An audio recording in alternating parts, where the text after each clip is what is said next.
Yes, we can proceed, SC.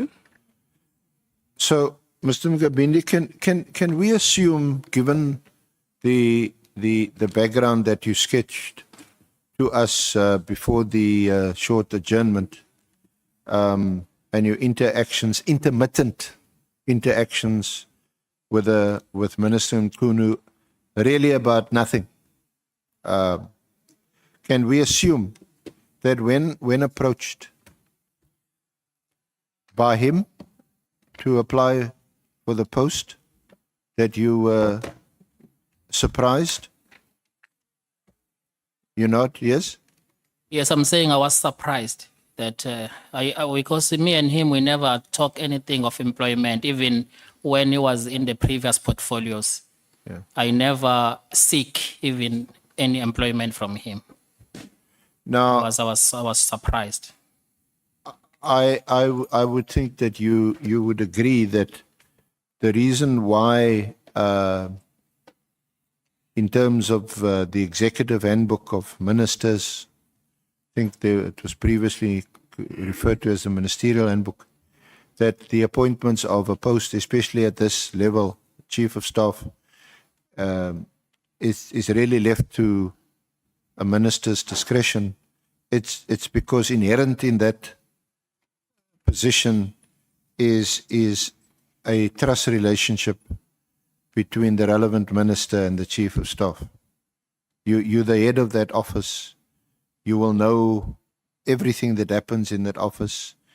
You'll know all the movements of the relevant minister and so on. That's correct, Chair. So wouldn't it have been more than a surprise that a newly appointed minister to a big, important portfolio, if not the most important, given the state of things in our country, approaches you to apply for the job? Did you ask him why? No, I never asked him why.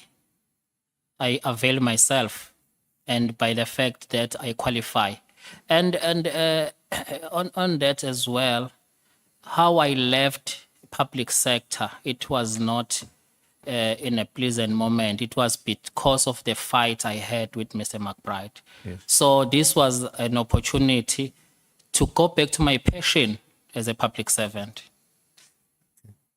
And I'm still young. For McBride and Paul O'Sullivan to destroy my career. So I just welcome it in that perspective as well. Yeah. Yes. And did Lieutenant General Mkunazi know that you were approached, or did you tell him that you were being approached for the job, given that you were close, certainly at the time? Given that you were close friends, you and Lieutenant General yes, Mkunazi. he was the first person to share my happiness. He was the first person that, hey, I got a call. This is the offer. Then he said, good luck. So he knew that you were in that, and in that position, what was your role as the chief of staff of the minister? It included, for example, liaison services, communication, of course, between the minister and the public and the media. Yes, that's correct. That are part of my daily job description. But in overall, I'm an overall commander in the office. I'm responsible for the day-to-day running of that office, responsible in facilitating of meetings, responsible for his calendar to make sure that his calendar is accordingly, and all the slots for his meetings. So, and also support him in all the meetings he's attending. Now, did you, and I want to refer you to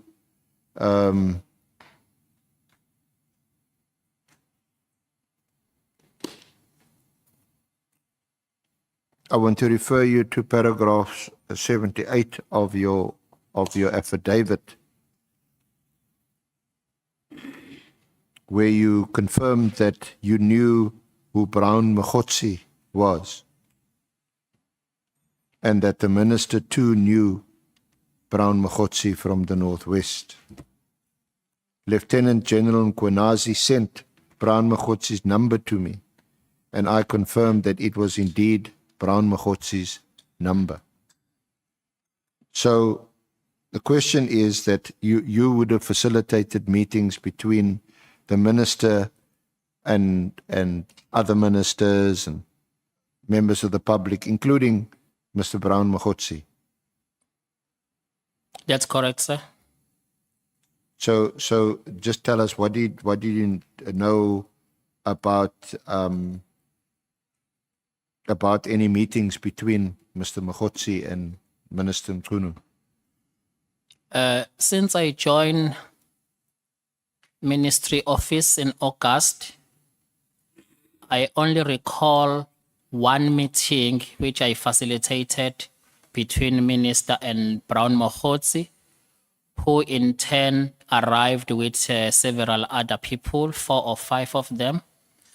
Then I also recall facilitating a second meeting with the Brown Mogotsi, which that meeting could not materialize. The guests or people also had other agenda engagements.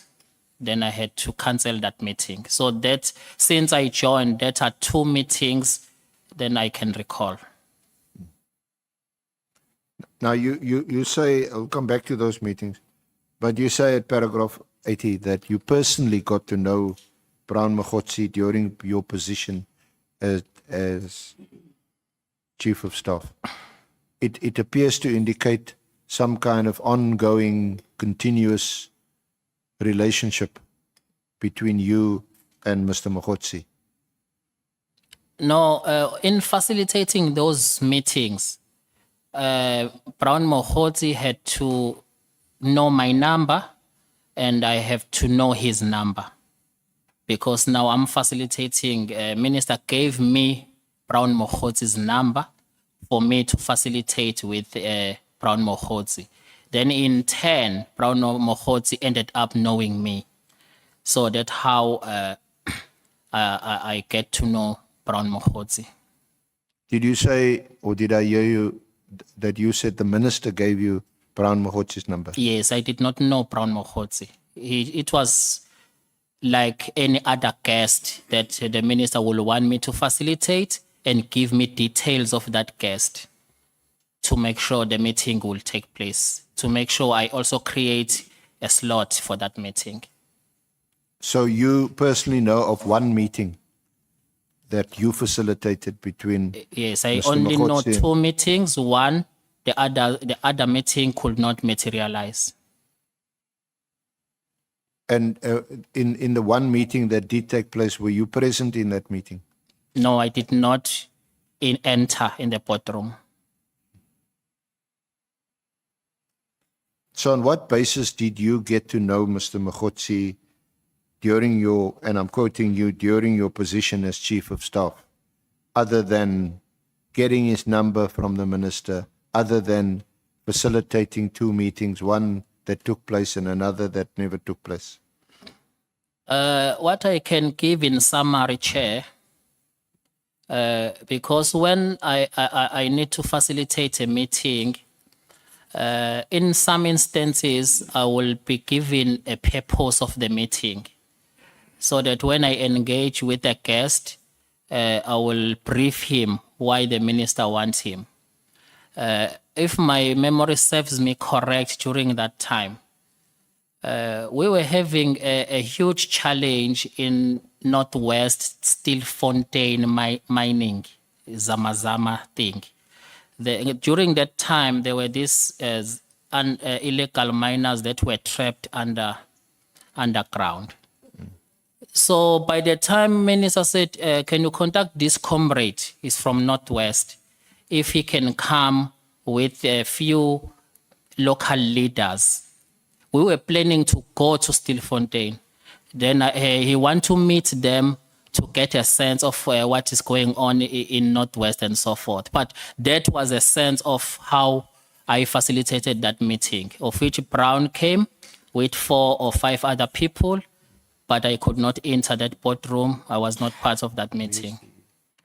But I did know the basis of why I'm facilitating such a meeting.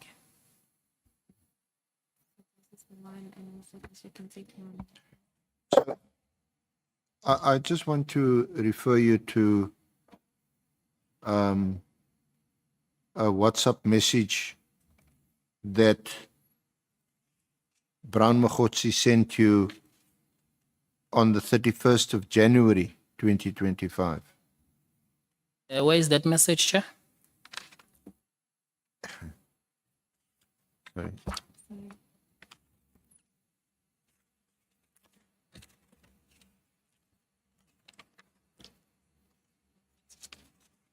So, sorry, Honourable Chair, Honourable Members, the message was not printed for some reason. Mr. Nkabinde, can your lawyers just assist? I think they've got a copy of this. WhatsApp messages. It's the 31st of January 2025. But we don't have it. I think. Yeah. Yes.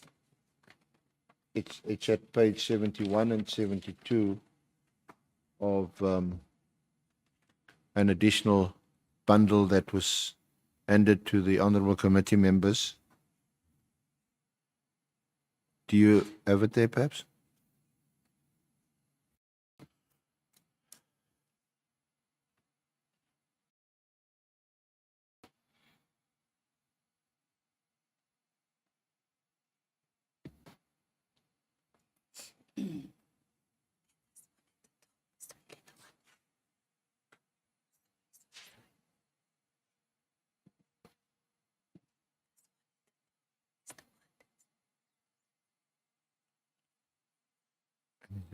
Let's see. Is that the first one?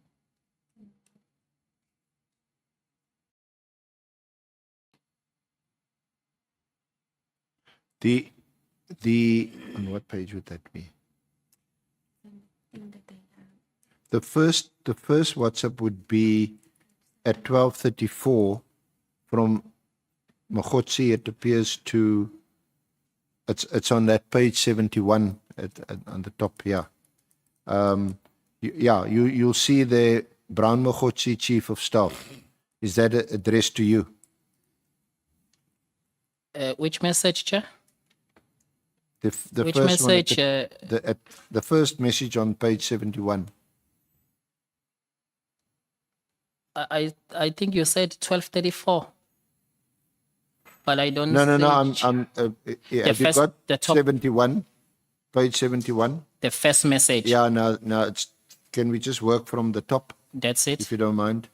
Brown Mogotsi, at 11:05 on the 31st of January. Chief of Staff. I see that wording. Would that be to you, addressing you? Is it talking to who? I'm asking you. It says there Brown Mogotsi. No, I see here there's a name on top, Brown Mogotsi, Yeah. underneath Chief of Staff. Yeah. I don't see who's talking to who. Okay. So below that there's in brackets there's a name Dlamini. I see that name, Chair. Who is that a reference to? Who's? Dlamini. When I was following these proceedings, ad hoc and Madlanga, I remember seeing messages that were presented at Madlanga Commission. They were referring to this Dlamini name as Kat Vusmatlala. Yeah. So that's how, otherwise I don't even know who's this Dlamini. I can refer in that perspective, sir.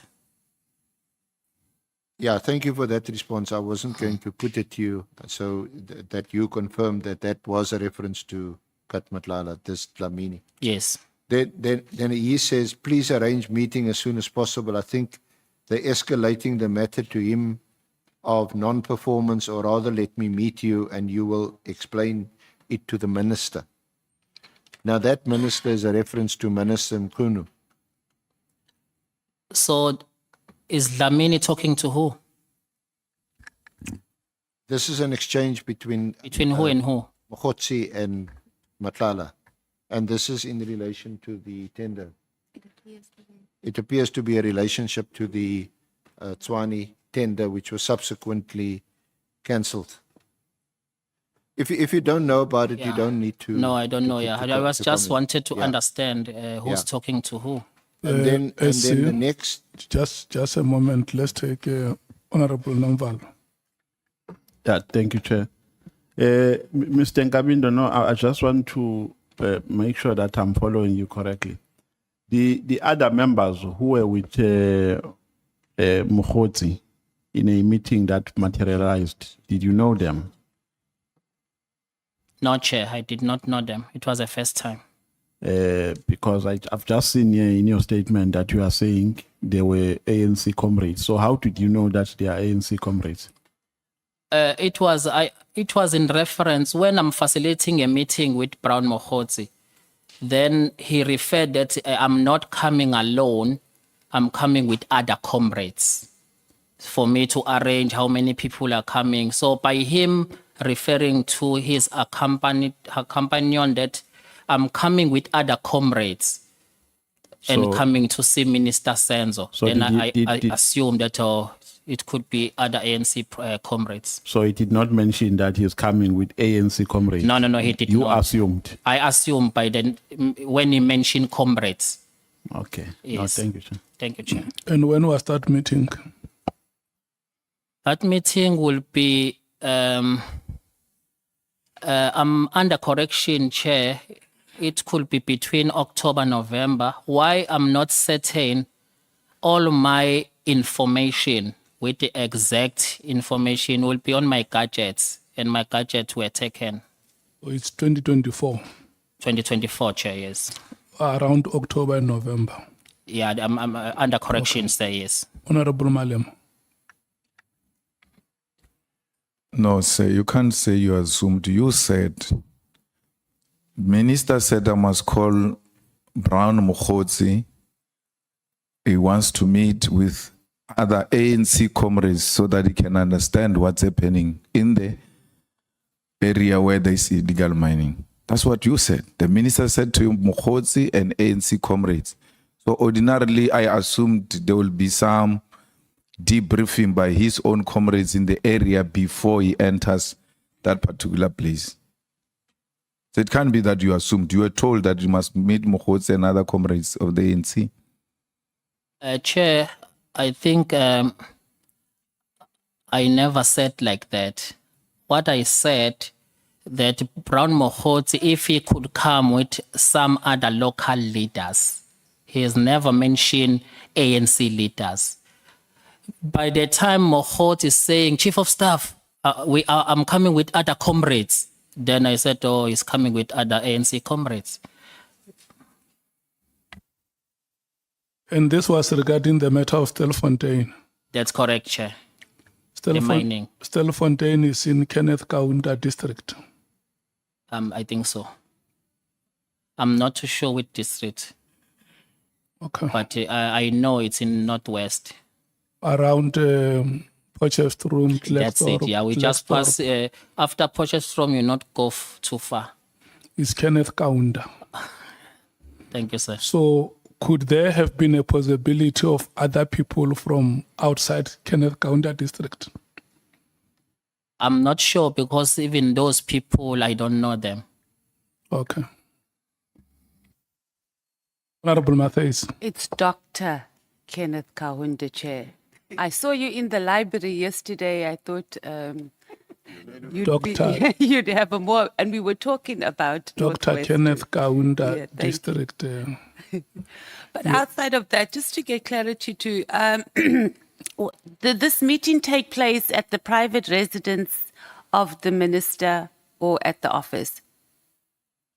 At the private residence of the minister. Okay, so there's a boardroom and you were at the private residence. You just didn't enter the boardroom when they had the meeting. To enlighten that, Chair, we work from that private room, Okay. private house. We never hardly go to the office. In their private house, we've got all offices. I've even got my office. And we're paying for rent, but just the side story. So you didn't enter the boardroom. Why didn't you go into the boardroom? Because it was related to illegal mining, so it wasn't a personal matter. Why were you not part of the meeting? No, first of all, these were private people, not official people. Then I thought, let me give a minister space to speak with those people. Did you ask? Especially when they were referred as comrades. And I said, no, let me not even enter. The minister would have called me in if he wanted me. So it's might very well not have been related to illegal mining, because that would be a work-related matter and not a ANC-related matter. No, it will be a steel fontaine illegal mining. That's how I facilitated the meeting. Okay, all right, no problem. Thank you, Chair. Honorable Malem. Is Brown Mogotsi from Dr. Kenneth Nkabinde? I don't know, Chair. What I know is from Northwest. I'm not too sure where about. Yes. No, I think I'm getting confused by the response that you have given to Honorable Mateus. So you knew the subject of the meeting before the meeting took place, and you knew that it was not a personal matter. It was a work-related issue. But you never formed part of the meeting, even after you knew that it's not a personal matter. Is that what you are saying to us? Chair, personal matter, official matters in all the meetings. I don't attend all of them. Some of the meeting, the minister excused me, and some of the meeting, the minister he informed me if he want me to be part of that meeting. It's not that I just come in any meetings and we uninvited.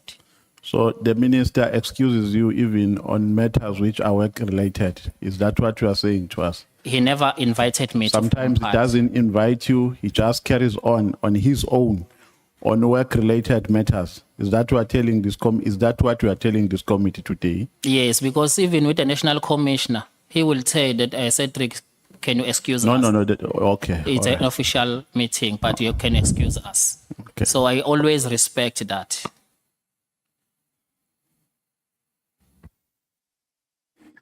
Are you fine, honorable member? No, fine is something else I've heard, Chair. Okay. Honorable Ngola. Chair, I'm getting a bit confused. We're talking about a private residence, which assumable is Pretoria or Cape Town. But in the same sentence, we're talking about Dr. Kenneth Nkabinde, illegal mining. So these people are said must be, okay, the minister says to the chief of staff, please arrange local leaders for us to understand what is happening in respect of what was happening in Stilfontein. So please arrange this meeting. But what confuses me is that this meeting is sitting in the private residence, which in our understanding, the private residences of ministers is Cape Town and Pretoria.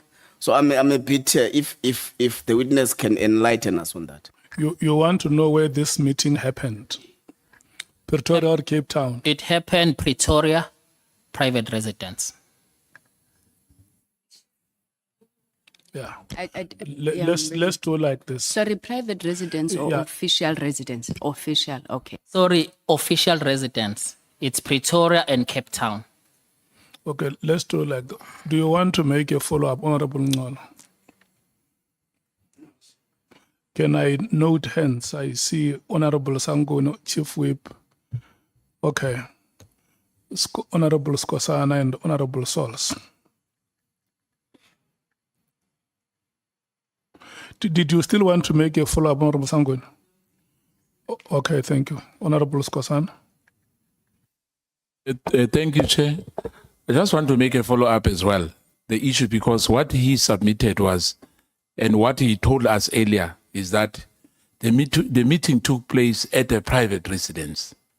And as a chief of staff, I don't think it's proper for you to mislead us, to say it was private. You know, when you say private residence, I thought we are talking about Mpangeni or somewhere else, but we are saying Cape Town and Pretoria. Those are official residents. Do you agree on that? Yes, these are official residents. Hence, I'm even saying I have even office to work from there. We hardly go to the office. So it's an official residence, not private. So, in other words, you were wrong by saying private resident. Do you agree on that? I agree. You know. No. Wait. You know, Chairperson, be it private or official, the minister stays there. So it's like he's private, but it's an official residence, Pretoria and Cape Town. Let me say this to you. There's a distinction on that. You can't say it doesn't matter how you call it. You know, we must have facts here. Hence, I'm saying to you, if it's private, as you were saying before, and now we are changing, and if you are changing, you must be honest to us. You made a mistake, and you must accept if you have made a mistake, chief of staff. It was an official residence. It was an oversight to say private. Thank you, Chair. Honorable Sols. Thank you, Chair. Just for clarity, is the office at the official residence, is that ordinarily where the entire staff works, or is the entire staff, including yourself, meant to work ordinarily at the other office, the office that would now be considered the workplace?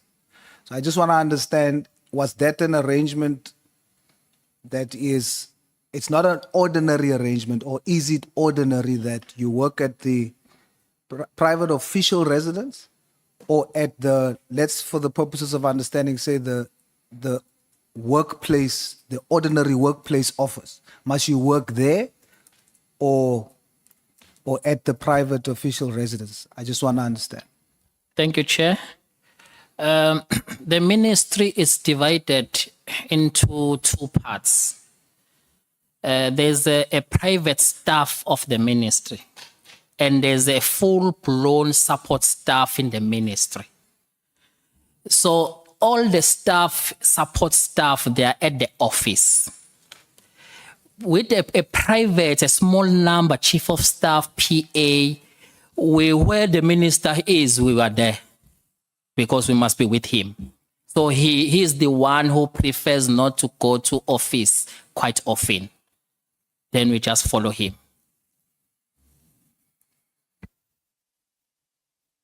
Are you fine, Honorable Sols? Bangazita. No, thank you, Honorable Chairperson. I think I'm covered because I was also a little bit confused whether there is an official office of the minister, in which case the ministry within the department. So Honorable Sols actually has covered that area. Thank you. May we proceed, honorable members? Okay. Thank you, Honorable Chair. Mr. Nkabinde, can we accept that you received WhatsApp messages from Brown Mogotsi, and that you were copied WhatsApp messages by Mr. Brown Mogotsi that he shared also with Kat Matlala? No, Chairperson. You're not prepared to confirm that? I'm saying he has never sent me a message and copy me a message with Ket Motlala. who's also referred to as Dlamini. That's correct, sir. He has never done that. Can you look at this this message? Is that a reference to you? It's the third WhatsApp on page 71. Brown Mogotsi 1234 Senzo Chief.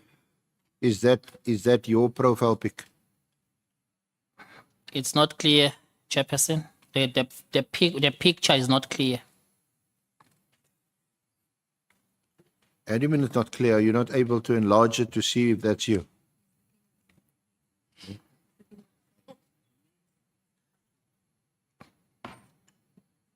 Sorry, Mr. Nkabinde. Chairperson, the picture is not clear. I can't see if it's me. And the reference to Senzo Chief, is that not a reference to you as Mchunu's Chief of Staff? Chair, I'm not Senzo Chief. That's not me. I'm Chief of Staff in the office of Minister Senzo. I'm not Senzo Chief. Because Senzo Chief, maybe he's Inkosi. And I'm not sure what is this. It can be Inkosi of Senzo. So I'm not too sure. If they refer to me, I'm the Chief of Staff. I'm not Senzo Chief. Are you familiar with the content of that WhatsApp? No, Chair. It's the first time seeing this message in this committee. Do you know what this refers to? And I'm reading from the second last paragraph. See, may we please speak through the microphone? May you therefore kindly confirm as to when the SEPs may receive the outstanding medical certificates. I need to emphasize to you that this project was commissioned by the Minister of Police pursuant to a presidential pronouncement, and therefore failure to perform on your part will cause serious reputational damage to both yourselves and SEP's top management. We certainly cannot afford the aforesaid, hoping that your office will make good of this situation. I see this message for the first time, Chair. You don't think that that is a message directed to the Minister of Police? No, Chair. And then the next message, this matter may be escalated to you because of non-performance. Our guy need your intervention. Jan 08 guy who is about to take over our program. This non-performance is a result of the non-payment or late payments. I'm sending him your numbers that you meet, please. You see this message for the first time, Chair. I don't know who was he talking with here.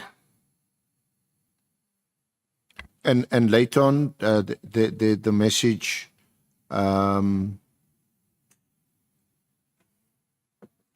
Mogotsi 1235, then at 1236, it says, hello, Chief of Staff. Got your numbers from Mr. Brown, requesting a meeting, please. Is that not a message directed to you? Chair, I think it's very important than one responding to something that is very clear. Who is talking to who here? The last time you said is Brown Mogotsi and Dlamini. When Brown Mogotsi speaks to Ket Matlala, who also known as Dlamini, he's sharing a screenshot to Ket Matlala. So who's talking to who here? He's talking to Matlala, but he is saying, hello, Chief of Staff. Is this Dlamini, Chief of Staff? Yeah, I'm a bit confused. What these WhatsApps reference is, yes, conversations between Mr. Mogotsi and Mr. Matlala, but they are copied to you. And then there's also WhatsApps directed to you directly from Mr. Mogotsi. Which do is do that? you at least accept that you receive WhatsApp from Mr. Mogotsi? No, Chair. Because I don't see here, I see Brown Mogotsi. I don't see who is he talking to. The meetings that you arranged, the one that took place at the official residence and the other one that didn't take place, at whose request were those meetings arranged? It was the minister through me. The minister. The minister through me who was facilitating. The minister gave me the number of Mogotsi to facilitate. Is that the only time that you made contact with Mr. Mogotsi, was when the minister gave you his number and you had to contact him about these meetings? I recall some of other messages from Brown Mogotsi. He do send some messages. The one I recall, it's a message about Khan. What I can describe this character, Chair, is a person who like to break news. That's what I can describe him. Is a person who will tell a story maybe before you know it. Break news. What is on the news, he forward it to everyone he knows. So I cannot deny that there are some stupid messages he will then send, not even respond to them. That this is an article, this is what he forward. So they are, but in specific to this, I cannot recall this thing talking to me. So you did receive messages from Mogotsi, but they were what you describe as stupid messages. That's correct, sir. So why don't you tell him to stop his stupid messages, because you're the chief of staff of the Minister of Police? Instead of telling him, you rather ignore. Because they are not causing any harm.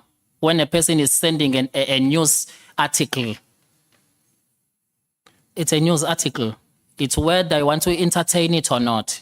Were these so-called stupid messages from Mogotsi to you, were they before or after you arranged the meeting with the minister? It was after, because I did not know him before that. So before the meeting, you never got messages from Mogotsi? Yes. But now, isn't it more significant that now that you've arranged a meeting between Mr. Mogotsi and the minister at his official residence, that you're getting these so-called stupid messages, that you can no longer simply ignore them? This is actually a person that has now met with the Minister of Police. There is no message of significant that needed my attention. Hence, I'm trying to describe him as a person who normally send those news articles as if he's breaking the news. But there is no specific message needed my attention, needed my response, or any official message of some sort. Now, you also aware that on the 3rd of March, at a portfolio committee meeting, police portfolio committee meeting, Lieutenant General Mchunu had then made the claim that the minister knew Brown Mogotsi. Were you also at that portfolio committee? It was an online meeting, but were you also one of the participants in that meeting, or listed as one of the participants? It was the 5th of March, Chair. The 5th Yes, of March. Thank you. I was in attendance. You were in attendance. I was in attendance, yes, visually. Okay. SC. Let's take Honorable Malem. Are you friends with Mogotsi? No, Chair. So do you receive stupid messages from people who are not your friends? Because normally people who send each other stupid messages are friends. Chair, the messages I regard as is not a message that someone is chatting to you. When a person is sending an article as a breaking news article, you just ignore it. Oh, it's just breaking news to people that he knows. But I never interacted with Brown Mogotsi in an exchange of me responding, him sending a contextual message to me. So you have never exchanged messages with Brown Mogotsi? That he sends you a message and then you respond to that message and then you have a chat? No? That's correct, Chair. Thanks. Remember, the gadgets are gone. They are going to come back.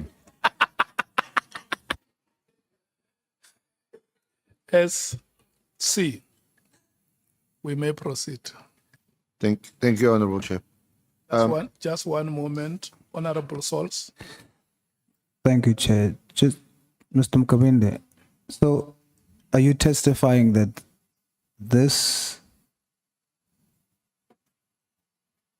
WhatsApp message evidence that is being tabled, you testifying that it is not messages that you've ever seen and it was not sent to you? That is correct, Chair. It is the first time I'm seeing these messages in this committee today.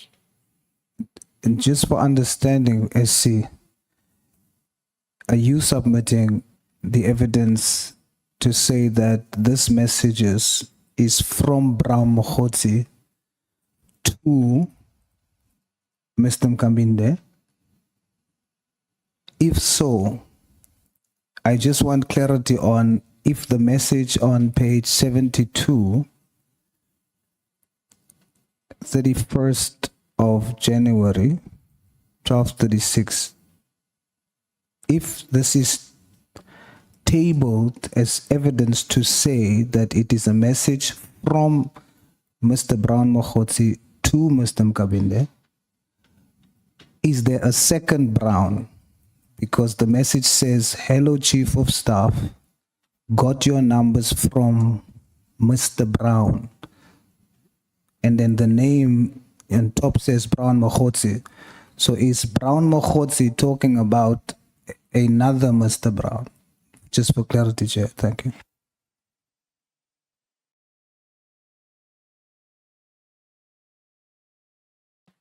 You may respond. That's where, Chair, I was a bit confused. No, sorry, Chair. When I was keep on Sorry, Chair. asking who's Sorry, talking to Mr. who. Nkabinde. I was asking SC because the witness already testified he doesn't know about it. So I was asking the SC for clarity. Or is the SC who must respond to your question? Yes, sir, because the witness says he doesn't know, but the SC tabled the evidence to us. Okay. SC? Am I a witness now? Must I be sworn in? Eh? Sorry. Hello, SC? Chair, these are WhatsApp messages which have been put to the witness and he has answered them. Whether his answer is an honest answer or not, I can't say at this stage. It's been put to him that they are WhatsApp messages between Brown Mogotsi and Kat Matlala, also known as Dlamini, and whether these messages were copied to him. He says that he's seeing these messages for the first time. And then there are two messages which I put to the witness were sent directly to him in his capacity as Chief of Staff, and he's also denied that if I understood his evidence. Okay. Yeah, I will come back to you, honorable members. Let me just check one thing. Mr. Nkabinde, the messages that have been put to you by the SC, do you deny knowledge of all of them? That's correct, sir. I don't know them. You don't know that. All of them, yes. And then the messages that you would regard as stupid messages, would that be the messages that would have been sent to you by Mr. Brown Mogotsi? That's correct, sir. Not in this fashion. And then, so in this record that is before you, led by senior counsel now, you don't have those messages that you regard as stupid messages. I would have them. No, I mean in the record that is put to you now, are there no messages that you regard as stupid, as falling under the category of what you would classify as stupid messages? No, Chair, I don't see. I don't see any of them here. And then in the record that you have now, there is the use or the uses of the words Senzo Chief and Chief of Staff respectively. Is that correct? Yes, I can see them, Chair. And then when you have said that when it is written Senzo Chief, it does not mean you because you are the Chief of Staff. That's correct, Chair. And then in the second instance where the words Chief of Staff are used, does that refer to you? I'm not sure, Chair, because there are so many Chief of Staff in South Africa. I'm not sure if this was me. Okay. Honorable Sols, Honorable Skosana, Honorable Matthys. Chair, I take strong exception to the approach of the SC. I take strong exception. I was not interrogating the SC as a witness. We have a right to ask for clarity because this is the evidence tabled by the SC. So I want to know, is the SC agreeing that now that he's questioned the witness, this WhatsApp is not making sense, therefore it then can be scrapped as evidence. So going forward, we will not use it. So it is very wrong for the SC to use that approach and speak in jest like that. I'm merely asking for clarity. The WhatsApp name on top says the sender is Brown Mogotsi. And then the message says, hello, Chief of Staff, got your numbers from Mr. Brown. I'm merely asking, is there another Brown? Or, because this message is assumed to be coming from Mr. Brown, is there another Brown? If not, do we then accept that this message is off the table as evidence? That's what I'm seeking. Honorable Chair, I didn't intend or mean any disrespect to Honorable Member Stolz. I think as a basic rule, as evidence leaders, our job is to look at the terms of reference and to put as much information at our disposal before the committee, and we do that through live witnesses and their statements. We receive information all the time from third parties outside of this chamber, and we have to process them, but they don't constitute, or that doesn't constitute evidence. Something only constitutes evidence once it's proved or disproved. So we have put, because we were forwarded these WhatsApp messages, we've put them to the witness for him to either agree or not agree, or to accept or not accept. He is accepted. He has rejected them, and he says he has no knowledge of them.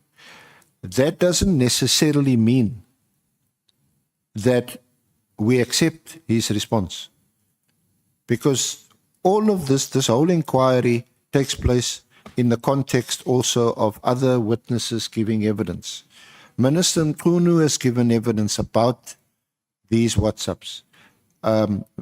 Lieutenant General Mkhonazi has given evidence about these WhatsApp, and there's other witnesses that the Honourable Committee knows that's still on our list of witnesses, including Lieutenant General Khumalo, who has given extensive evidence before another commission in relation to all of these WhatsApps. But we can't simply take Lieutenant General Khumalo's affidavit or evidence he's given in another commission of inquiry and put it before the witness. So if and when Lieutenant General Khumalo, who I think is on our list to call at some stage, then we will at that stage be in a position to determine whether or not Mr. Nkabinde's responses to today's questions were truthful or not, or acceptable or not. So that's as far as I can take it. Certainly it's not off the table. We take seriously these WhatsApp messages that were referred to us, and that's why we've raised it with a witness. Thank you, Chair. Honorable Sauls. Okay, Chair. I appreciate the lecture, but I'm just seeking clarity. That's all I'm seeking. I am not at all saying we believe the witness. We are here with this exercise is because we don't immediately believe anybody. We are testing the information before us. In an effort to test the information, I'm asking for clarity as to what has been provided to us. Maybe I should rephrase, Chair. Who provided this as, seeing that it's not considered evidence, who provided it as supporting documentation to prove the allegation that messages were sent? Who provided that to the SC?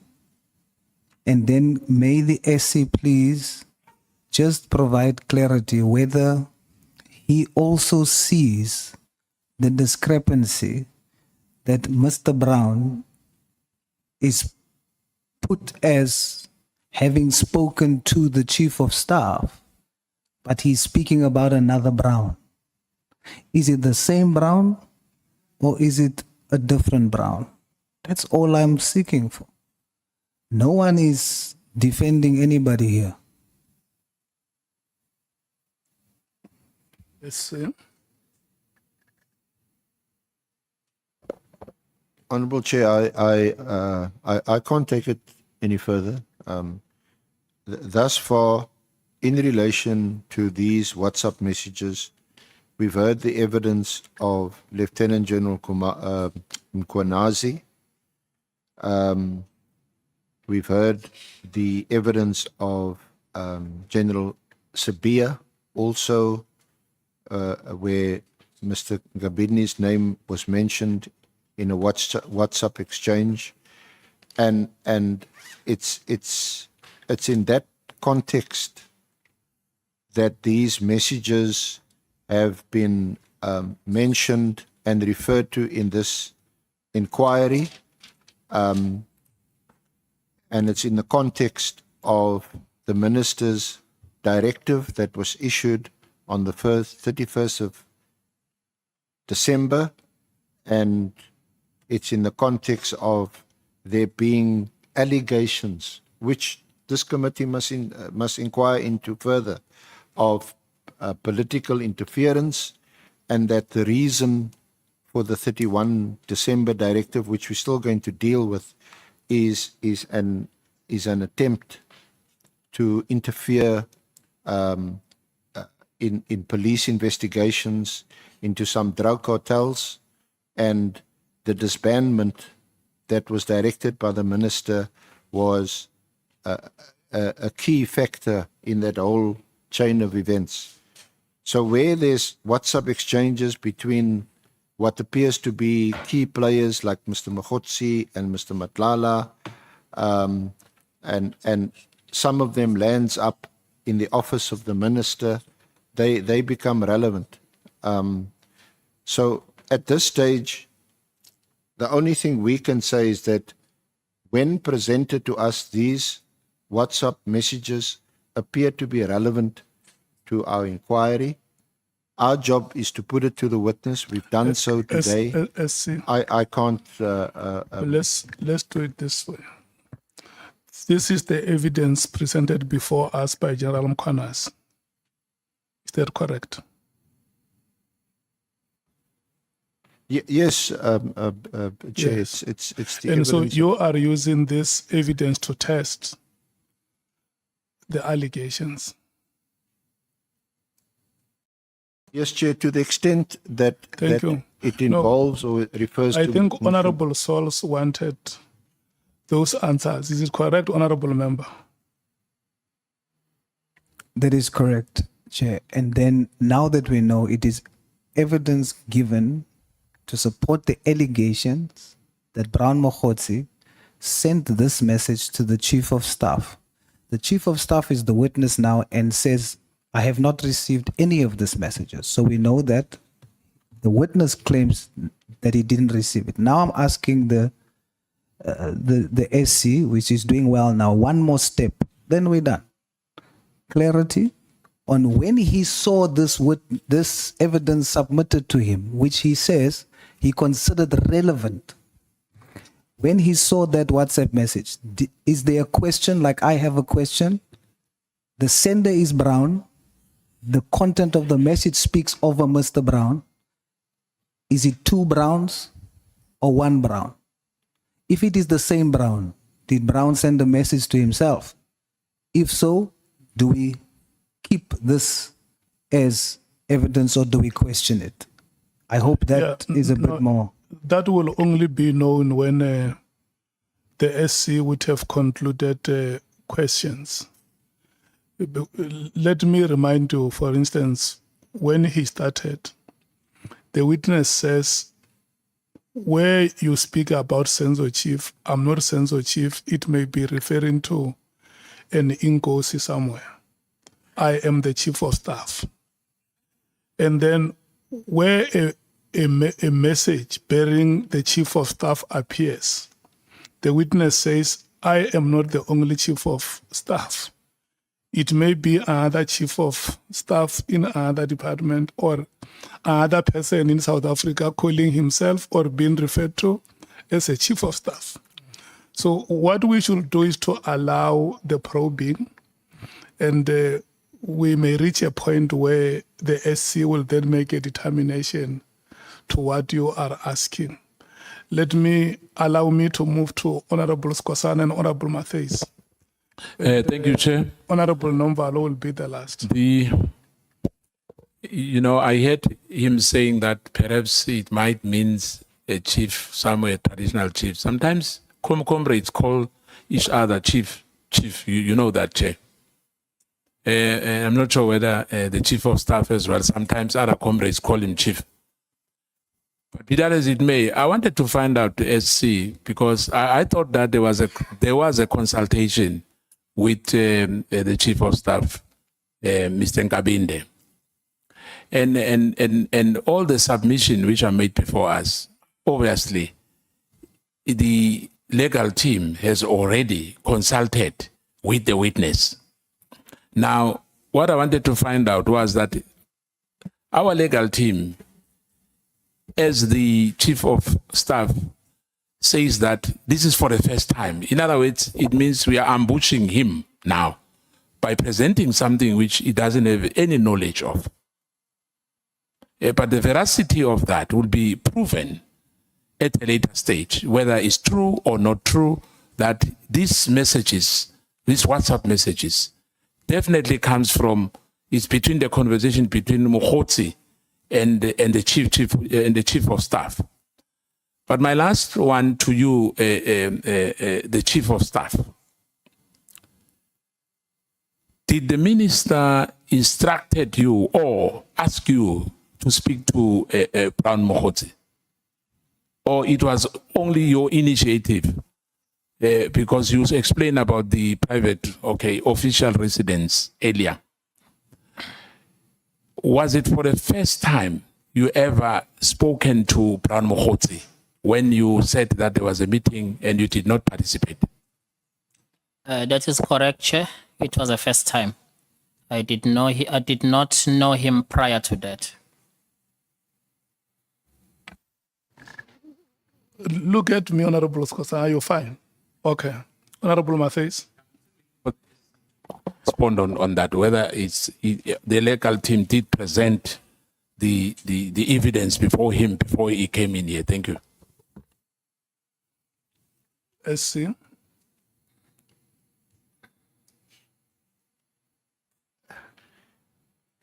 Chair, the way it works is that we interview a witness, we draft a statement which we present to the witness. Almost all the witnesses, I think, I can't think of any exceptions, have thus far been represented by lawyers, legal counsel, and attorneys. They look at the draft, they make their own amendments, and when the statement comes back to us signed, sometimes these drafts have been amended, and some of the matter that we've put in the draft statements have been excluded. It's not our job to take issue with that, and we then that is why you'll see almost with every witness I deviate from the written statement from time to time, and I put certain things to the witnesses, and this is one of those occasions when we do that, because we're not going to get anywhere if we're going to get into a debate with the witnesses' counsel and agree a statement. This is not an agreed statement.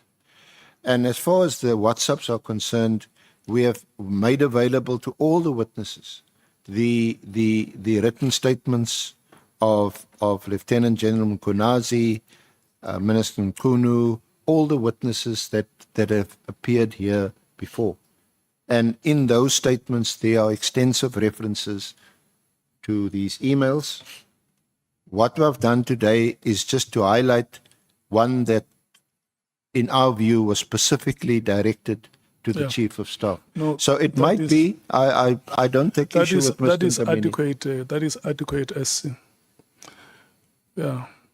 I think we should move forward, because we are also asking questions here as honorable members. And sometimes we come with evidence that the witnesses have not heard about it before they come here. We ask them questions and we want them to respond, because we are probing. If we want choreographed answers, then it means we will not succeed in our work. Honorable Matthews. Mine was just to ask, were these screenshots or forwarded messages, or a forwarded screenshot? The senior counsel, because he wasn't clear if it was, because he said it was messages that were forwarded to us or as to evidence leaders. So was it a screenshot or just forwarded messages? Are you making, let's allow the SC to respond first. Or do you want to strengthen the question? No, Chair. You know, what you are doing to SC is uncalled for. It's not done. There is a witness on the stand. The That is questions exactly- must be directed to the witness. That is exactly what I'm Yes, saying. to and members. anything that is not clear from what the SC is presenting to the witness is going to be left for a later stage for engagement. Or SC, what did you mean here when we are debating all of this? But to put two witnesses in the same in the box and then cross-examine them, it's unfair. If there's anything, let's put it to the witness, and then the witness will clarify. It must be the witness that says, "You're ambushing me." If he feels ambushed by anything, we cannot answer for the witness, and by asking our own SC questions. No, it's not done. That's exactly what I'm saying, because members are asking questions which are unconventional. It has not happened in these proceedings that you would want any material that is used to test the evidence of the witness to be presented before the witness. That's why I remind you that you have been asking questions. A witness will come here and you will ask him or her, do you know Soviet Lakhanyan? That is the first time the witness comes across such a name. Can we move forward? The last hand was the hand of Honorable Nombal. Yeah. No, Chair. Thank you. Wait, man. My hand has been up. I've been Chair, noted. point for- of order, please. Let's take the point of Honorable Sols. I have to speak on that because the SC insinuated that I interrogated him. Honorable Malema is saying that we cannot interrogate. Yourself agrees. That would mean that the understanding is that we were interrogating the SC. So I want to clarify, that wasn't an interrogation. The practice has always been we can ask of the SC for clarity. So I take exception that the understanding is now that I was interrogating. I'm not interrogating the SC. I was asking for clarity, and it is okay for us to ask clarity. There is no honorable member. If the shoe fits, wait. No, Honorable Malem. I wear a bigger size. If the shoe fits, wear it, whether small or Chair, big, as long as it's fitting. You must take control Wait. over this meeting because Honorable Malema behaves like he's chairing this meeting. If he doesn't advise you, he wants to tell us how we must do it here. I left it for a long time. We're not going to allow it. He doesn't rule us here. If the shoe fits, wear it. Honorable members, you know, yesterday I told you the story of a legend. The story of Walter Sisulu who says immediately after I was elected, I took Walter back home to the Sisulus and brought the Secretary General to the ANC. Can we take our names back to our families? No. And become public representatives the country is watching today? No, we are addressing Honorable Malema. Malema, he left home. The husband is home. Chair. We are dealing with the honorable member But what here. Honorable Sols is doing is out of order. Honorable Nomvalo, just a moment. You know, Honorable Sols, No. may you please switch off your microphone. You know, I have warned you many times, honorable members, that when the referee blows the whistle, realizing that there is a player who is being fouled, and the player retaliates. When the player retaliates, he acts in a common purpose and he forfeits the right for protection. The referee issues a red card on the player that retaliates and warns the initial foul. So let's play a fair game. Allow the referee to go with the flow of the game, and where there are fouls committed, the referee will blow the whistle. Please. Otherwise, the next foul, Honorable Sols, is a red card. And in this case, a red card will mean you will leave the proceedings. Honorable Nomval. Yeah, no, thanks, Chair. Chair, we are raising our hand for two things. The first one, Chair, is that we believe that this could have been handled better, but it's not something that can put us on a stand still. Our view, Chair, is that there is nothing wrong insofar as the principle of odi alteram is concerned by what the senior counsel is doing, because he is simply testing allegations which are implicating the witness before us. But I think that, Chair, the counsel was supposed during consultation to guide the witness, to say to him, these are the issues that you are expected to respond to during the interview in an ad hoc committee. So we're just speaking for the future now to say, in future, the council can do better by ensuring that there is no witness who comes here and say, I've been ambushed. I could have done better in terms of giving responses had I been given enough opportunity to prepare for responding to these averments or allegations. But that is not an issue we are willing to die for. I'm raising my hand for a follow-up question, Chair. If I heard you correctly, Mr. Nkabinde, you said you did not know Brown Mogotsi before you were given an instruction by the minister to facilitate a meeting. That's correct, Chair. And that instruction, that meeting that you are talking about took place in November, correct? The first meeting. Around October, November. Yes, I said around, but under corrections because I don't have my information. All my information are in those gadgets. Okay, around October. I could be precisely. Yes, around October, November. So the minister, when did the minister give you his number? Mr. Mogotsi's number? When did he give you? Before the meeting, a day before the meeting, or way before the meeting was held? He gave me a number before the meeting because I could not facilitate a meeting You know without having a number. What precipitates a confusion, Chair, here is that Mr. Nkabinde says in his statement, he was called by General Nhlanhla Mkhwanazi in September 2024. General Nhlanhla Mkhwanazi was asking him about Brown Mogotsi. And he says, in his reply, he said to General Nhlanhla Mkhwanazi, I know Mr. Mogotsi as a close, and well, he's now saying he didn't say he's a close associate, but he says, he said to General Nhlanhla Mkhwanazi, I know Mr. Mogotsi as a person who is close to the minister. And that was in September. Again, he says he did not know Brown Mogotsi up until he was instructed by the minister to facilitate a meeting around October and November. Now, a call from General Nhlanhla Mkhwanazi was made before the meeting for which he was instructed to facilitate.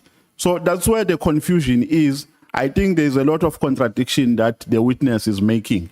Yeah, I want you to keep some of the questions to the point when you are allocated time to ask.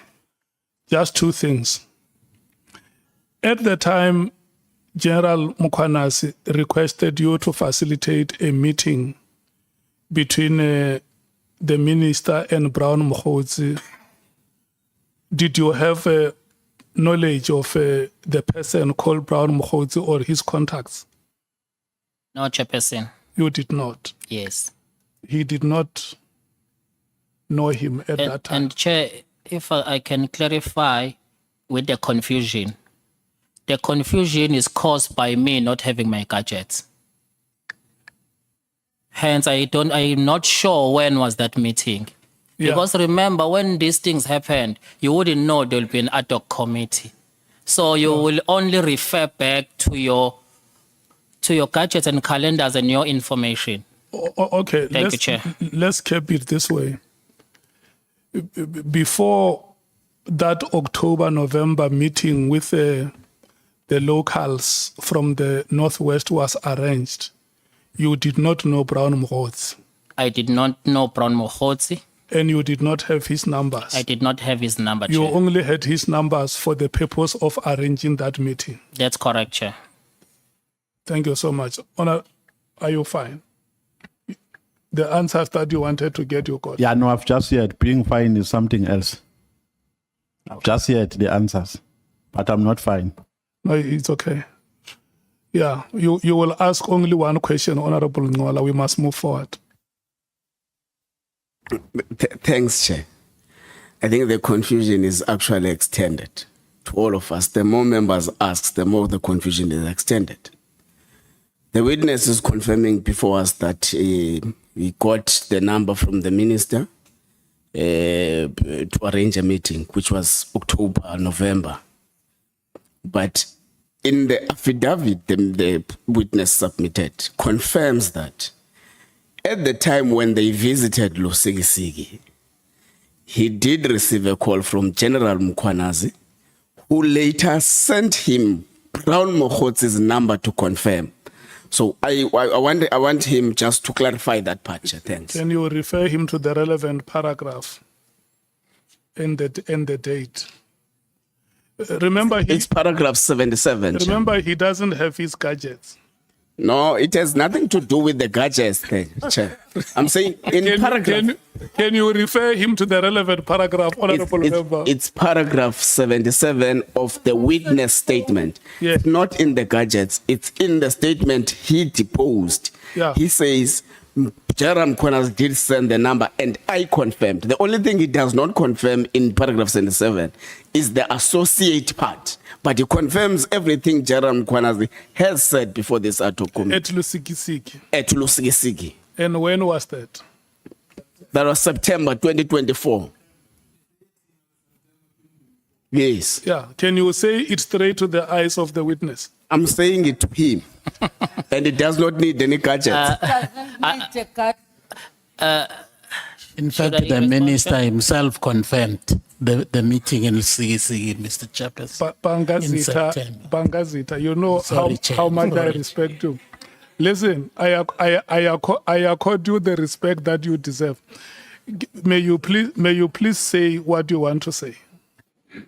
Thank you, Honorable Chair. I was actually adding to the Honorable member who actually was insisting that the meeting was in September. And I am reminding the honorable members that even the minister himself, when he made reference to a meeting that took place in Lusikisiki, he mentioned the date as September.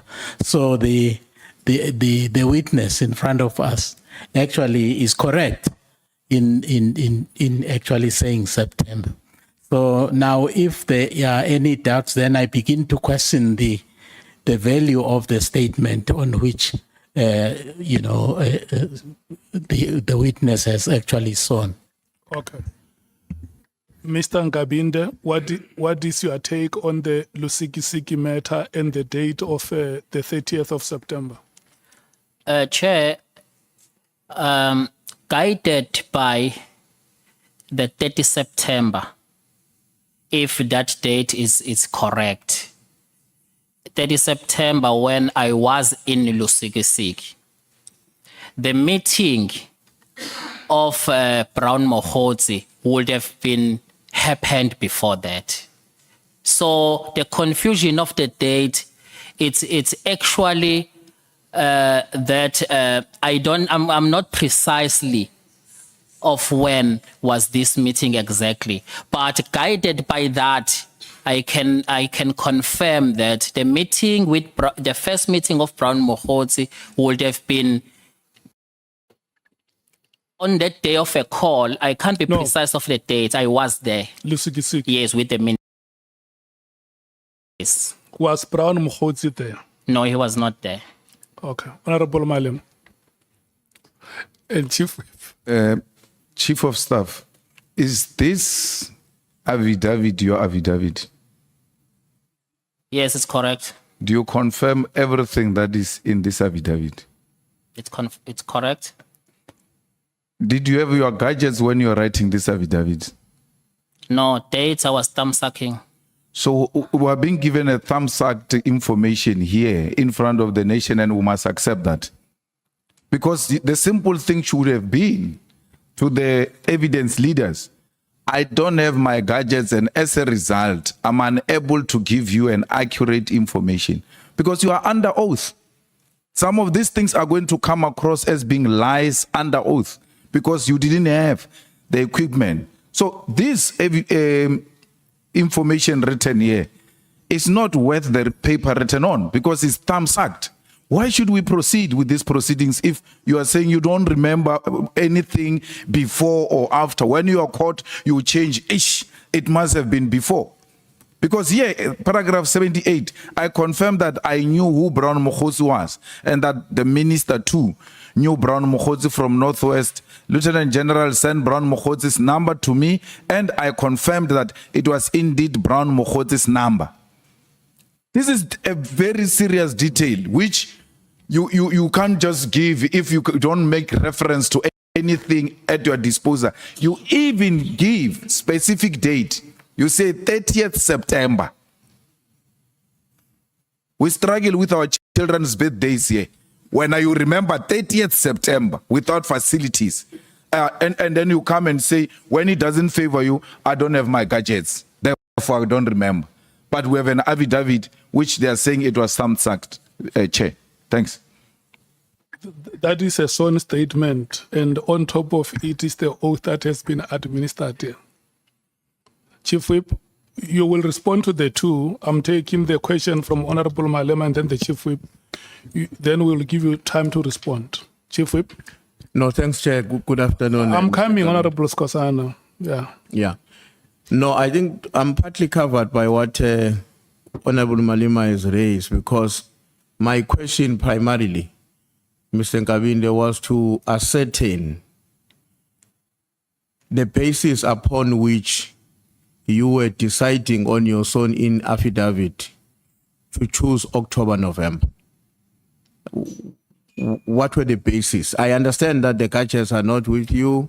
I understand that there's a Lusigi meeting, but there are two choices you have made which are quite striking. And these are choices you made voluntarily. The first one is to decide that we are going to say October, November. The second choice you have made here now before us is the second choice you have made without us forcing you to decide on it, is to tell us that essentially the only time you had the number or the contact details of Mr. Mogotsi was shortly few days before you arrange the October-November meeting. That's your choice as well. We did not force you to that decision.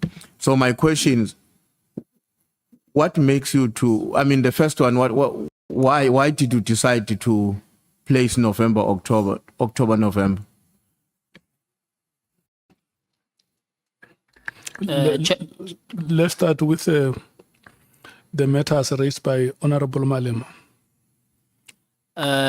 Chairperson, when I was consulted by the evidence leader, I was upfront with them that it is so unfortunate that I can't be precise with dates because I don't have information with me because of gadgets. Then I was advised to more or less, do you think it could be when? So this, I made this reference based on that, of which now I can confirm, guided by the call of General Mkhwanazi, of which even that call, I can't be precisely, it was 30 September. I'm just guided by what he said. But yeah, I can be... Just hold it a moment. If we are not accurate in terms of the dates or the days, let's use the chronological method. Between the two events, which one came first? Lusigi and the October-November meeting. It means it was an oversight on my side. The meeting of Mogotsi, it can't be after Lusigi. It's before. The meeting that of Mogotsi will be before. And then General Mkhwanazi gave you Mogotsi's number in terms of your sworn statement after at Lusigi, which comes after the October-November meeting. That's correct, Chair. But you say that was the time when you first got Mogotsi's number. It was when you were given by Mkhwanazi. No, Chair. I was given by the minister. I want you to understand it. How possible is that the minister requests you to have a meeting, to arrange a meeting, and the minister gives you Mogotsi's number? Then you call a meeting. The meeting happens. And then thereafter, there is an event at Lusigi. General Mkhwanazi gives you, again, the number that you have already. And you confirm that indeed this is Mogotsi's number. This is achronological. Hence, Chair, I'm saying, guided by the call of General Mkhwanazi, that he's asking me if I know Mogotsi.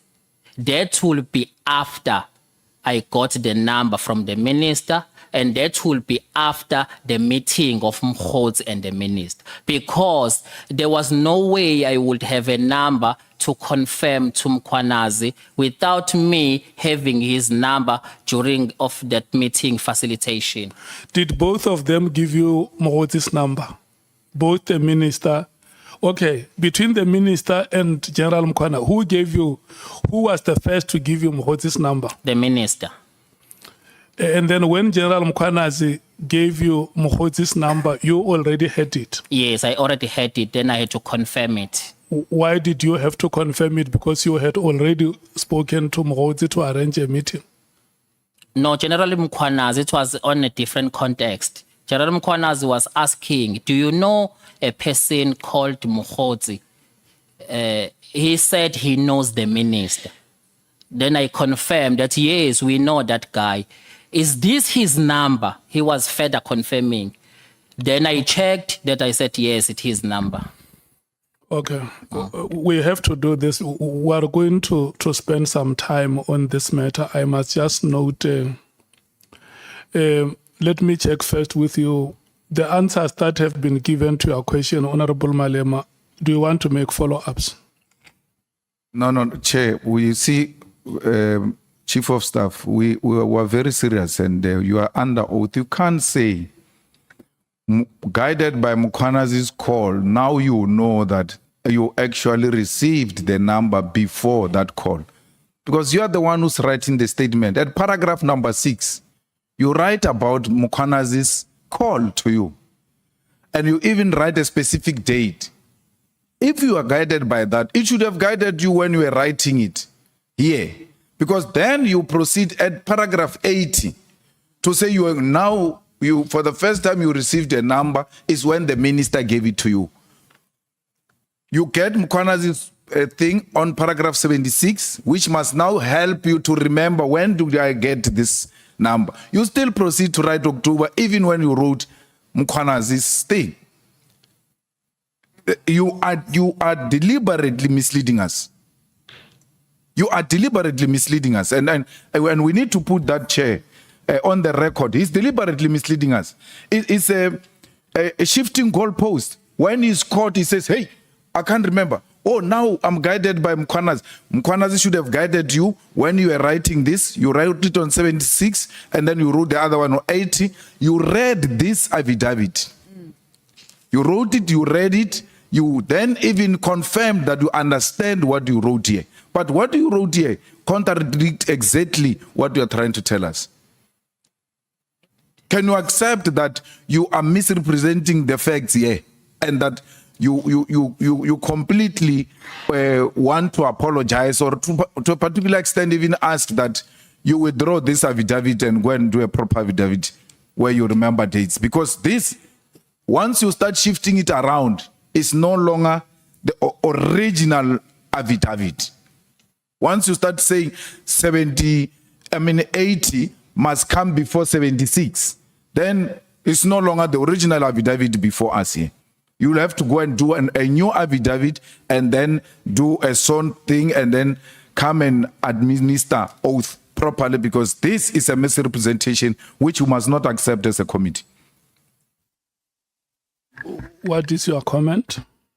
My comment, Chair, where in my affidavit, where there are specific dates that are mentioned or a period, I could apologize to the committee that it could be not a correct and a correct version, because there was nothing assisting me in recollecting. But I did mention to the evidence leader that I'm having this predicament. And then the evidence leader guided me that at least, can you estimate? So it was on those bases But if there are this discrepancy in terms of dates and the period, it's because I don't have a help on my accurate information from my gadget, which is over the month is not been returned to me. The Chief Whip has asked you. Yeah, no, you remember the question. Okay, I think maybe you've dealt with it when you are saying, because I was asking what makes you choose October, November. I think from what you are saying, you were guided to. The last point I wanted to make on this date issue, Chair, is that in terms of your now presentation, Mr. Nkabinde, should we therefore, and I'm saying this notwithstanding what Mr. Malema had said earlier on, should we therefore accept that your actual meeting, the meeting, the first meeting between the minister and Mr. Brown Mogotsi, which was coordinated by you, would have taken place before the 30th of September? That is correct, sir. Okay. Thanks, Chair. Honorable James. Thank you, Chair. Mr. Nkabinde, jy mors ons tyd hier vandag. You're really wasting our time. I want to ask you, are you the only person in that department that has access to dates? Does the minister not have a PA? No other support staff you could have verified these dates with? That's the one thing. Secondly, you've given us a sworn statement. You have sworn this morning. You now come and you say you have thumbsuck dates. You have a guided statement, and your dates are based on what previous witnesses have said. Are we really meant to probe further on a statement that is not truthful, on a statement that won't guide us to a means to an end? Because that's why we're here. We need to connect the dots. And when you're sitting there telling us, I don't know, it could have been 2 months prior, it could have been 2 months earlier, that is not even close. Are we meant to sit here today and even probe you with as to when things happened when you've given us a written statement? I don't think we should continue with you today. Chair, in terms of arranging the meeting with Brown, there will be no other staff member who would have been involved, because it was only me having a Brown's number and contacting Brown. And another thing with the statement, I was truthful and very open to the evidence leaders. Then they drafted the statement for me. When they drafted a statement for me, after we consulted, we checked it, rectified, but I was open to them that I'm not too sure about the sequence of events because I don't have anywhere to recollect. But I am confirming that a sequence of events, Mkwanazi would have called me after that meeting. I'm guided by that, Chair. Okay. Honorable Nomvalo. Yeah, no, Chair. You see, our problem is that we are relying on the sequence of events here. And the sequence of events is explained by dates. To say on this date, this is what happened. And that is explained from the first to the last paragraph. If what we're being told here is anything to go by, it means the whole statement is misleading. So the committee can't rely on a misleading statement. And two, even if the statement was written by the evidence leader, they gave you to read the statement. They made you to confirm the content of the statement. And you signed the statement, unless you are telling us that you signed it ad duress. If you are saying to us they made you to sign forcefully, then we can understand. But if they made you to read the statement and allowed you to sign it before the statement was commissioned, then it means the problem is with you. I think, Chair, the only option we have here, because we can't rely on a misleading statement. This is a misleading statement because he says he is not sure of the dates that he has written here. And the statement is reflective of dates from the first to the last paragraph. So there is no need for us to have this interview unless we are saying we have appetite of engaging in a talk show. Because this is a talk show. If he says, no, I made some mistake, some of these dates are not accurate, I did not have my gadgets. This is a statement for which you must be accountable in future. Because we make records here to say under oath, this is what you said to us. These are the dates that you gave to us. So there's absolutely no need for this interview. Nkabinde must go and write a proper statement and come back to an interview when he's ready for this interview. Unless he says he is ready to continue misleading this committee. If he says he wants to mislead us, then he can mislead us, but we are not prepared to sit in a talk show. This is a waste of time. Thank you. I would suggest that we must not drive it that way. If there are questions that members want to ask him the question. We are about to break.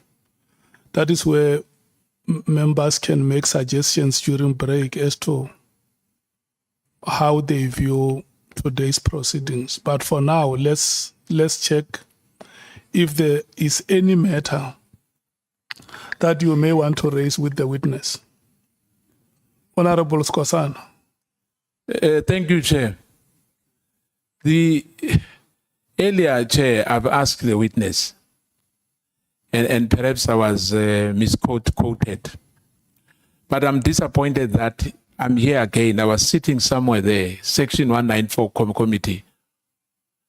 The same thing happened here, that one witness said that Nkugatoyi did is a submission. Today, we are told our legal team has done that. But it's upon you, it's your responsibility before you sign that this is a true reflection of what we have discussed with the consultation team. But now, if we are sitting here, we are not sure, because I wanted to go back to say, if you remember my question, the issue of Lusikisiki, that Brown Mogotsi was not there. Are you sure about that? One, because you didn't know Brown Mogotsi, as you said. Yourself, it's not me who's saying that. You didn't know Brown Mogotsi. And I guess in Lusikisiki, it was not only you and the minister and the family. There were a lot of people in that area. But for me, my disappointment now, as you already confessed that you don't think this is a true reflection because it was written for you. But my worry is that even if so, you are supposed to read it. Because now we are speculating November, December. But Chair, thank you. What are the questions that you want to ask the witness? My time will come if we are continuing. I wanted clarity because I'm making my own, because I asked him earlier, Chair, to say I don't want him to feel like he's ambushed here. Okay. Thank you. I thought you had questions. That is why I recognized you. I'll have question later, sir. I wanted clarity. My question will come, Chair. Thank you. Honorable Shongwe. Thank you, Chair. Ngicale ngokuxolisa Chair kwikomiti nezwe lonke ukuthi ngifike late. Bengise esibhedlela kushe imikhukhu lapha eBarcelona eKhayelisha 7 imikhukhu ishile. Bekungana imoto zokucima so besicima lapho. Mfaka Mcusa ngibingelele ba. Angicale ngokubonga uHonorable Nomvalo ngokusivezela le discrepancy engaka. Mfaka Mcusa owami umbuzo ule muva ngisele kakhulu. Kunesilungu esithi show me your friends, I'll show you who you are. Ubani umngane wakho between ubaba uMkhwanazi nobaba uSibiya? Or lo beka best friend between the two, ubani beka best friend wakho? General Mkhwanazi. angeneme kahle mfethu ngoba indlela owenza ngayo ngathi umngani kaGeneral Sibiya uyabona uvuma lokho uphike lokho ukuphika ukuvume futhi lama date lawo mfethu bekumele wena ufika la ukucacisa uthi ngithathelwa amafoni ngicela ukungabhali statement uyabona nje ngabe uyangicela uthi shongo mfethu ngicela ungicelele ku chair bangikhulule ngiye ekhaya la kusesigodlweni kuyashisa mntaka baba angeke wacamba manga so ngicela ukuthi mhlawumbe awubona uchair masiphuma la uyabona nicoxe mhlawumbe uyele ekhamba kababa uphinde ubuye ngoba ayichangeke lento evezo umfoka nomvalo isichaqhe yonke lento mina ngisasikholwa ke lesi statement sakho mntaka baba mhlawumbe awufuna ukuthi utholele ithuba lokuthi usibhale futhi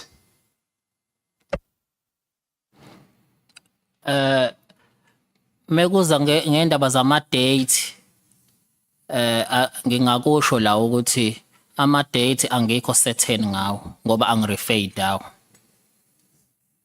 ngiyakuvuma ke kodwa ngokwezinye izinto and also I take ownership of this statement. I'm not definitely shifting any blame or to evidence leader because the statement was read by me and I signed. So it was an oversight that I could not, and the evidence leader could not pick up, and my legal team could not pick up that how can this one come first? So it was an oversight in the discrepancy of dates because I don't have information with me. Thank you, Chair. Thank you. ukuthi ish kuningi ngawe mfethu yazi kuningi impela ku paragraph 58 you say you decided to record umbaba Mkhwanazi, right? You decided paragraph 58 of your statement.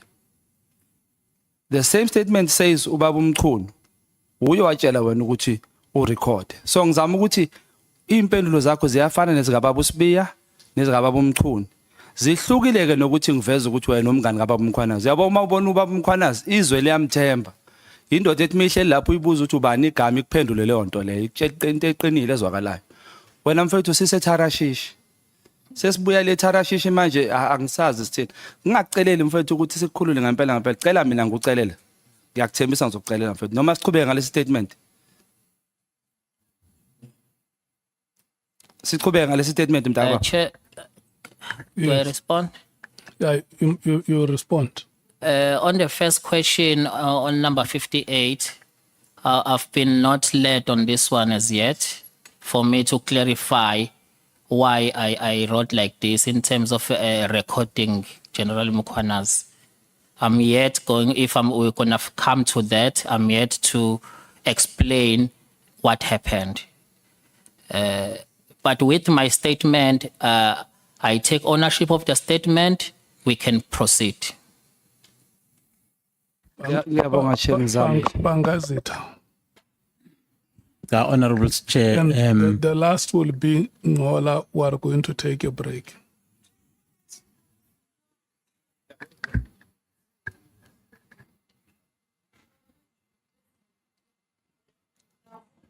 Bangazita. Thank you, Honorable Chair.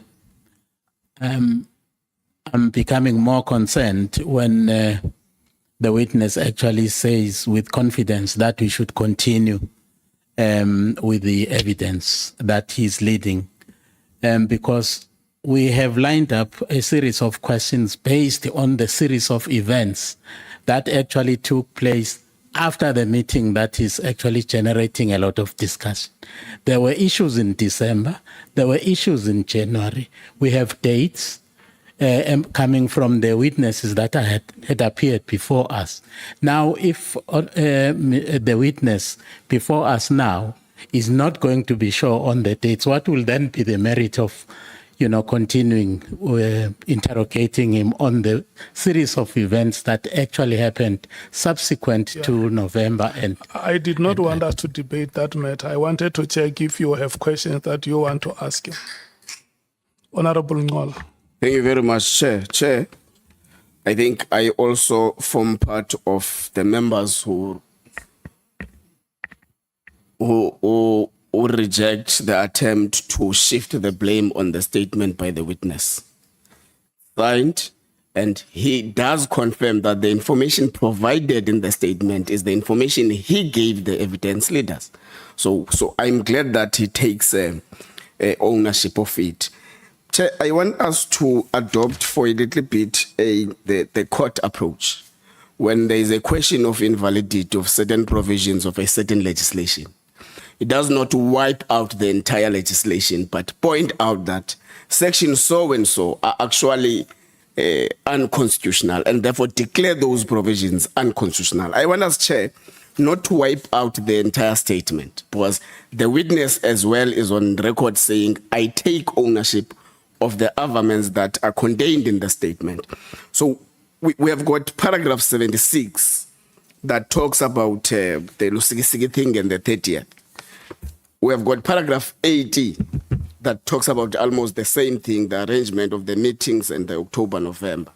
Then we have got paragraph 81 that talks about whether an official residence or a private residence. So I want us to note those three and give his legal team and the evidence leaders during the break to look if there are no other irregularities in respect of the sequence of events, so that they fix that immediately before we come back. But one thing I want to check, Chair, is that what form of communication do you use when you arrange official meetings of the minister?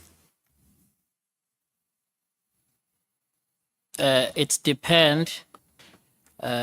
Official meetings, maybe with other departments. Okay. It will be What emails. form of communication did you use? You use to WhatsApp, arrange? WhatsApp or emails or intercom. And specifically, Chair, with Brown Mogotsi?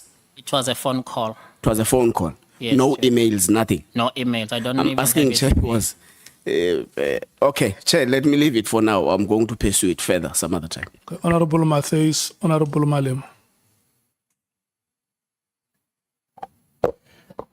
Chair, and we must note that this is not just an oversight, it's perjury. We're talking about dates. It's not like a official residence matter and non-residence matter. And more than likely, these dates are correct, that it was October, November, because the minister went to go and visit the mine, Stilfontein, in November, and that's documented. So it's intentional and it's perjury.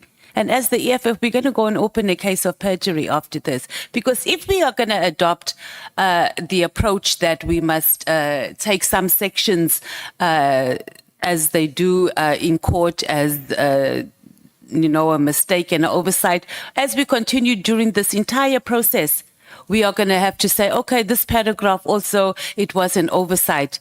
This is a very short statement. You even have attorneys, so it was deliberate.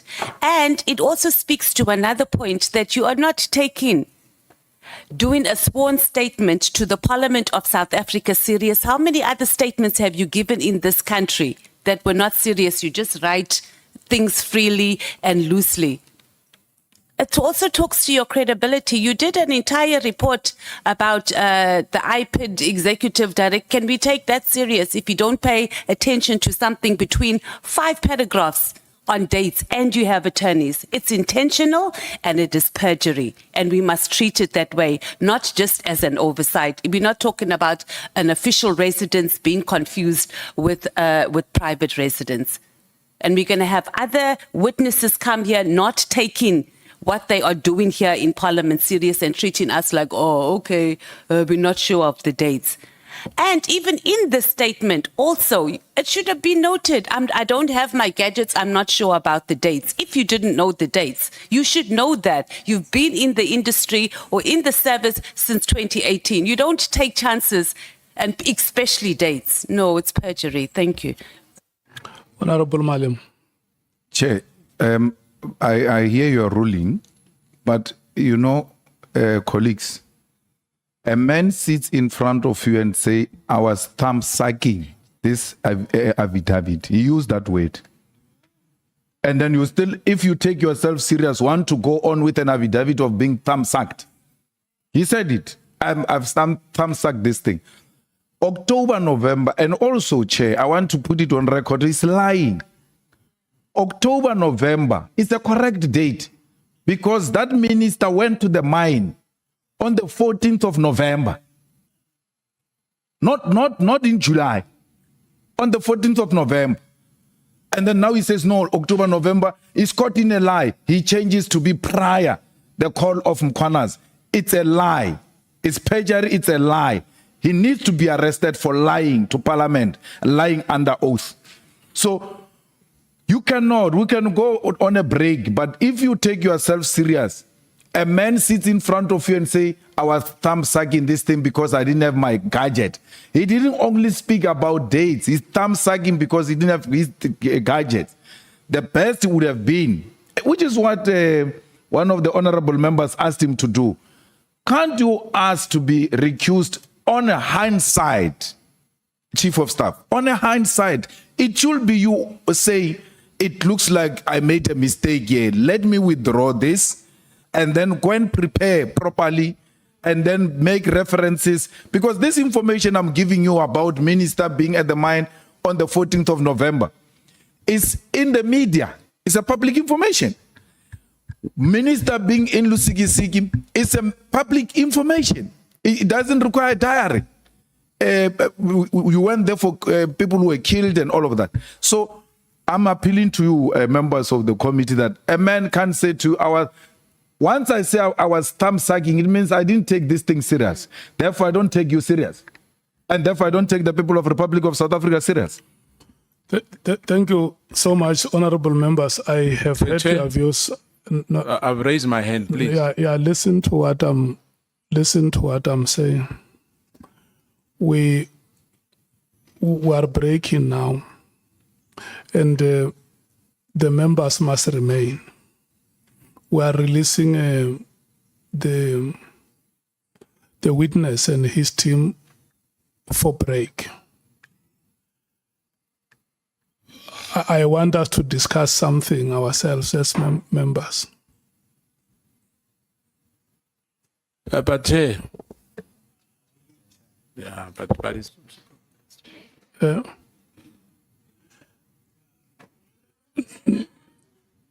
yeah.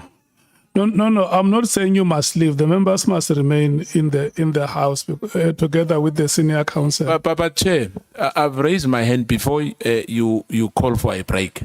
No. Honorable Skosana, listen to me. I gave you a chance to speak. No, let's not go there, Chair, because you gave everybody multiple times. No, so let's not go there, please. No. But remember, I gave you a chance to speak. I gave Honorable Shongwe a chance to speak. I gave Honorable Nomvalo a chance to speak. The last person in this row to speak was Bangazita. It's only Honorable Sauls who did not indicate he wanted to speak. We came to Honorable James. We took Honorable Ngola. We took Honorable Mattheys, and Honorable Malema was the last. So you will not be justified to say that you have not been given a chance to speak. So we are releasing you to have break, Mr. Nkabinde. Now, you will come back at 14 hours. Yeah.